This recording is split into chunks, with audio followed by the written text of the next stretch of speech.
Coucou, c'est Sarah, bienvenue dans mon Real Talk. J'espère que tu vas bien. Là, je vous enregistre le dernier épisode de cette série qui, je pense, va être un peu plus court, mais c'est pas grave. Dans cette série, en fait, c'était un peu la méthode de psychopathe que je voulais vous exposer. Euh, et du coup, dans cette progression logique, on parlait d'abord des blocages, des doigts, le fait de focaliser ces doigts. euh, de l'importance d'avoir un alignement mental, de l'importance de cultiver l'énergie et l'importance, j'en parlais hier, de rester solide et de transcender le chaos. Et aujourd'hui, je vais parler de l'acceptation et de la gratitude. Voilà, le dernier épisode, c'est vraiment la gratitude, c'est la clé du flux divin. Pourquoi la gratitude, c'est une arme puissante de malade. Quand on parle de manifestation de Dora, on pense souvent à visualisation, affirmation positive ou encore à la concentration. Mais il y a un ingrédient fondamental qui agit comme un accélérateur, c'est la gratitude. C'est un accélérateur divin. C'est une vibration qui aligne notre cœur et notre âme avec l'abondance d'Allah, mais directement. Surat Ibrahim, la sourate 14, verset 7, Allah dit: si vous êtes reconnaissant, très certainement, j'augmenterai mes bienfaits pour vous. Allah nous donne ici une promesse claire. Ce sur quoi tu portes ton attention avec gratitude va se multiplier. Pourquoi la gratitude va débloquer le flux divin? La gratitude, en fait, c'est pas seulement je remercie. C'est un état intérieur. C'est une posture d'ouverture. Elle envoie direct un message puissant à Allah en lui disant: je reconnais déjà les bienfaits que j'ai, donc je suis prêt à en recevoir plus. Plus tu ressens de la gratitude, plus tu te places dans une fréquence vibratoire haute et alignée avec la lumière et l'abondance. Il y a un hadith qui dit: celui qui ne remercie pas les gens ne remercie pas Allah. Ce hadith, il nous rappelle que la gratitude doit être une habitude quotidienne, ça doit être un état d'esprit, un lifestyle, envers Allah, mais aussi envers les autres.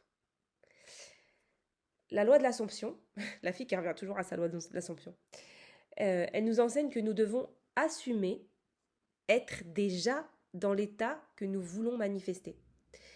Or, c'est quoi la meilleure façon d'assumer que quelque chose est déjà là? C'est d'être reconnaissant pour cela, avant de l'avoir vu dans la vraie vie, dans la réalité. Par exemple, tu veux gagner plus d'argent. Commence déjà par remercier pour chaque euro que tu as déjà. En fait, la gratitude te permet d'être dans l'état vibratoire de ce que tu veux déjà recevoir. C'est ça que te dit la loi de l'Assomption. Attention, il y a un obstacle invisible à la gratitude, directement opposé à la gratitude, c'est la plainte. Je me plains et le manque. Quand tu te plains, tu envoies un message que tu es dans le manque, que tu es dans l'insatisfaction. Et ton focus va créer ta réalité. Donc plus tu parles de ce qui te manque, plus tu vas créer une vibration qui attirera encore plus le manque. Et oui, de facto.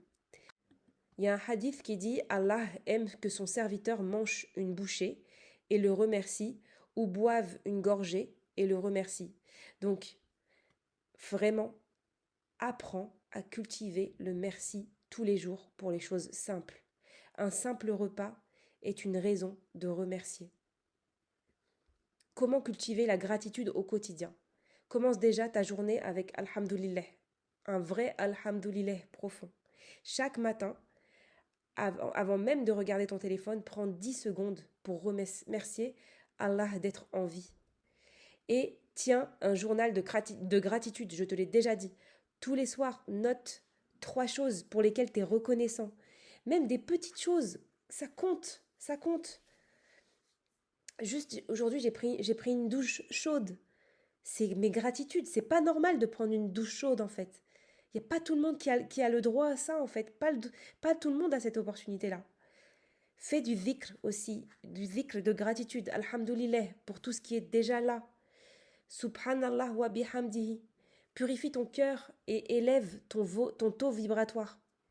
Apprends à avoir les bénédictions cachées.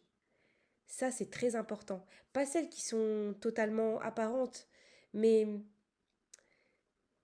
apprends à identifier dans l'épreuve que tu vis la bénédiction déguisée. Et ça, c'est ce qui va t'aider dans les situations difficiles. Surat Al-Baqarah, verset 286, je le rappelle, Allah n'impose à aucune âme une charge supérieure à sa capacité. Donc même quand c'est difficile, il y a un bien caché, n'oublie pas. Et la clé finale pour moi, c'est de ressentir l'énergie du déjà accompli.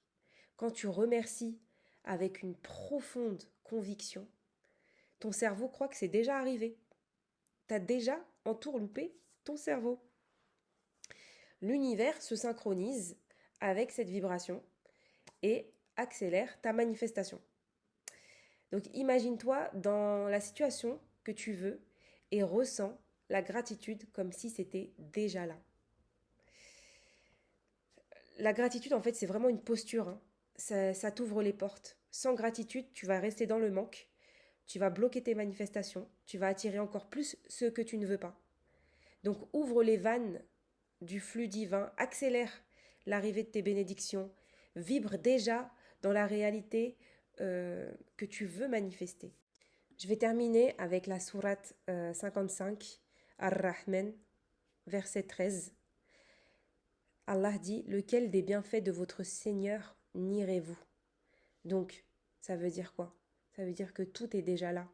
À toi de l'accueillir en fait.